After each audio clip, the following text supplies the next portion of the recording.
Zee 24 तास, एक पाऊल पुढे. नाही, माफी मागितली ना, मला पूर्ण सहज नाही. आम्ही दिलगिरी व्यक्त केली दुष्काळी जनतेच्या बाबतीत. दिलगिरी व्यक्त केली. दिलगिरी नकोय असं त्यांचं मला, मी आपल्यामध्ये बोललो नाही शिंदे साहेब.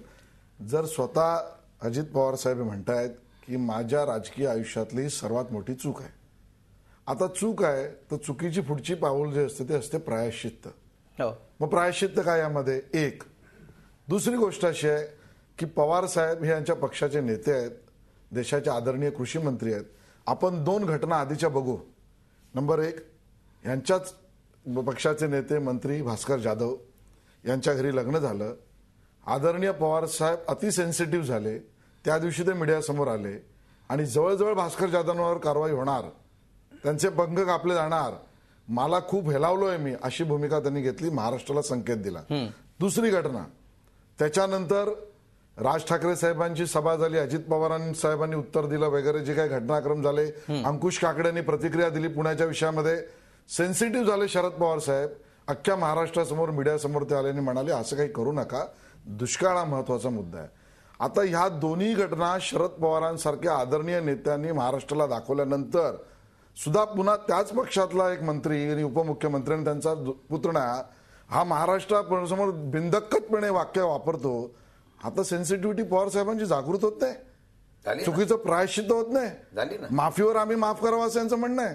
हे कदापि मान्य नाही. ठीक आहे. त्यामुळे जो पक्षाचंही ऐकत नाही, जो महाराष्ट्रातल्या जनतेच्या भावना समजून घेत नाही, जो शेतकऱ्यांच्या भावनांशी खेळतो आणि चंद्रभागेमध्ये पाणी सोडण्यामध्ये सू करण्याच्या विचाराचा भूमिका घेतो, ह्याच्याबद्दल प्रायश्चित्त काय, हा माझा शिंदे साहेबांना प्रश्न आहे. बिलकुल माफी प्रायश्चित्त होऊ शकत नाही. मुख्यमंत्र्यांना तुम्ही का माफी मागायला लावता? मुळात हे त्यांनी म्हटलंय.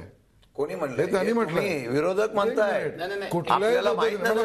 मला बोलू द्या एक मिनिट. आता असं एक बऱ्याचशा गोष्टी ज्या सभापतींच्या दालनातल्या होतात त्या शिंदे साहेब बोलण्याचा मुद्दा असा आहे की विरोधकांनी कुठेही त्यांच्या राजीनाम्यापेक्षा वेगळी मागणी आता केलेली आहे असा मुद्दा नाही. नाही, मुख्यमंत्र्यांनी दिलगिरी मागण्यासाठी आज प्रयत्न झाले, राष्ट्रवादीने तो प्रयत्न हाणून पाडला सभागृहामध्ये. बरोबर, राजीनाम्याच्या विषयावर नाहीये सभागृहामध्ये. एकनाथजी खडसे आणि सगळ्या मंडळींनी बोलले की मुख्यमंत्र्यांनी आम्हाला चर्चा करून दिलगिरी व्यक्त आणि सभागृह चालू करावा. प्रोसिडिंग आहे. याच्यावर आपण बोललो शिंदे साहेब. राजीनामा बाबतीत केलेल्या विषयावर त्या सभागृहाचे प्रमुख म्हणून, नेते म्हणून त्या ठिकाणी त्यांनी दिलगिरी व्यक्त केलेली आहे. बिलकुल. सन्माननीय रामदास कदम यांनी ज्या वेळेला त्या ठिकाणी असाच प्रसंग झाला होता, ते वरती डायसवर चढले होते, तो अध्यक्षांना हात वगैरे लागला, तर रामदास कदम साहेबांना माफी मागण्यासाठी वारंवार सांगितलं जात होतं. पण तेव्हा त्या ठिकाणी मुख्यमंत्र्यांनी स्वतःहून की या सभागृहाची जबाबदारी माझी आहे तर जर काय झालं तर, त्यामुळे त्या सभागृहाचा प्रमुख म्हणून त्यांनी माफी मागली. शिवाय राष्ट्रवादी हा त्यांचा सहकारी पक्ष आहे आणि मग सहकारी पक्ष सुद्धा जर त्या ठिकाणी अशा पद्धतीनं होत असेल तर त्यातून आलेलं ते वाक्य आहे. याचा अर्थ अजितदादांचा राजीनामा असू नये, त्यांनी राजीनामा फक्त माफी करावी. याच्यावर आपण येऊया. आपण आधी काँग्रेसची बाजू ऐकून घेऊया. आपल्याबरोबर जनार्दन चांदूरकर जे मुंबई काँग्रेसचे अध्यक्ष आहेत, ते या चर्चेमध्ये सहभागी झालेले आहेत. आमच्या सगळ्यांच्या वतीने त्यांना अभिनंदन. झी 24 तासचे संपादक आणि त्याचबरोबर इथले जमलेल्या सगळ्यांच्या वतीने, झी 24 तासच्या वतीने सगळ्यात पहिल्यांदा चांदूरकरजी तुमचं अभिनंदन करतो. आणि मला कळत नाहीये की ही सुदैवाची गोष्ट म्हणायची की दुर्दैवाची गोष्ट म्हणायची, अध्यक्ष झाल्यानंतर तुम्हाला या विषयावर पहिल्यांदा झी 24 तासवर बोलण्यासाठी यावं लागतंय. काँग्रेसने याच्यावर कुठलीही ठोस भूमिका जी विरोधकांनी मागणी केली आहे त्याच्यावर घेतलेली नाहीये. अजित पवारांच्या राजीनाम्याच्या विरोधकांच्या मागणीला तुम्ही सहकारी पक्ष आहात म्हणूनच केवळ समर्थन देत नाही आहात का? या सगळ्या प्रकरणाकडे काँग्रेस कशी बघते? नाही, आपण सगळ्यांनी माझं अभिनंदन केल्याबद्दल मी आपला आभारी आहे. आणि खरं म्हणजे आपण म्हणाला की या चर्चेमध्ये भाग घेणं हे माझं सुदैव आहे की दुर्दैव आहे, पण हे मला असं वाटतं की हे दुर्दैवच आहे. मला असं वाटतं की हे बदलून गेलेलं आहे. अच्छा, तर मला काय म्हणायचं आहे की याच्यामध्ये इंग्रजीमध्ये एक म्हण आहे, knowledge comes and wisdom lingers. म्हणजे ज्ञान येतं पण शहाणपण येत नाही असा त्याचा अर्थ आहे. आणि दुसरी इंग्रजीमध्ये अशी एक म्हण आहे की 2 wrongs कॅनॉट मेक 1 right. म्हणजे एक चूक झाली तर त्या चुकीसाठी दुसरी चूकच करून त्याला बरोबर करून घ्यायचं हे काही बरोबर नाही.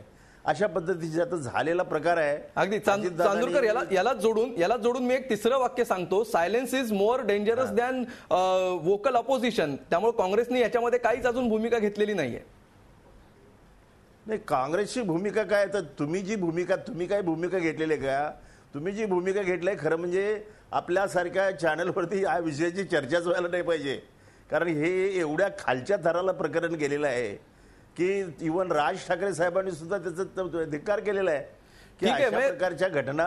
बिलकुल तुमच्यासारख्या बुजुर्ग आणि जबाबदार नेत्यांनी हे प्रकरण खालच्या थराला गेलं हे मान्य करावं महाराष्ट्राच्या जनतेसमोर. हाच केवळ या कार्यक्रमाचा हेतू आहे चांदूरकर साहेब. हा, आणि हे महाराष्ट्राच्या जनतेचं दुर्दैव आहे. ही राजकीय प्रणालीमधली एक अत्यंत वाईट परिस्थिती आहे आणि हे महाराष्ट्रातील जनतेचं दुर्दैव आहे असं मला वाटतं. आणि हे करेक्ट करण्यासाठी राजकीय नेत्याबरोबर मीडियानं सुद्धा प्रयत्न केला पाहिजे. आणि राजकारणामध्ये जे मॉरल, जी नीतिमत्ता जी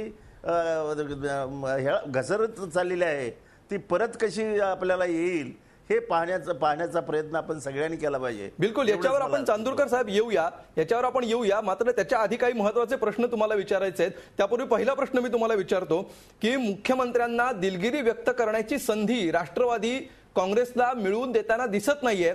आज तसा प्रयत्न सुद्धा राष्ट्रवादीकडून झाला. हे असं का होते नेमकं तुम्हाला वाटतंय? मुख्यमंत्र्यांनी माफी मागणं हा राष्ट्रवादीसाठी जास्त जोराचा झटका असेल का?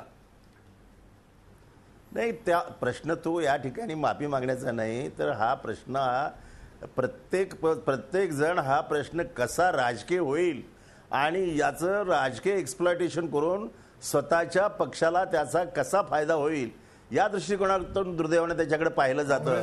आणि त्यामुळं मुख्यमंत्र्यांच्या माफी मागण्यानं ते त्यांचा तो प्रश्न जर सुटत असेल तर मला नाही वाटत की त्याच्यावरती तो उपाय आहे. आणि त्याच्यावरती एकच उपाय आहे की ते सभागृह चाललं पाहिजे. सभागृहामध्ये जनतेचे प्रश्न चर्चेले पाहिजेत. ठीक आहे चांदूरकर साहेब, तुम्ही माझ्या प्रश्नाचं उत्तर देत नाही आहात. मला फक्त ब्रेक पूर्वी एवढं सांगा की प्रत्येक जण असं तुम्ही म्हणताय, ह्याच्यात तुम्ही स्वतःच्या पक्षासकट सगळ्यांविषयी बोलताय का? नाही, मी राजकारणातली प्रवृत्तीबद्दल बोलतो. आज आमच्या पक्षाचा त्याच्याशी संबंध नाहीये. ही प्रवृत्ती काँग्रेसमध्ये पण आहे असं तुम्हाला म्हणायचं शकते. हा, आमच्या पक्षाचा सद्यस्थितीला त्याच्याशी काही संबंध नाही. पण राजकारणामध्ये वारंवार राजकीय पक्षांच्याकडून, मग त्याच्यामध्ये सगळेच राजकीय पक्ष आले, अशा प्रकारच्या घटना घडतात आणि त्यामुळे त्याचा दुसरा पक्ष फायदा घेण्याचा प्रयत्न करतो. झी 24 तास, एक पाऊल पुढे.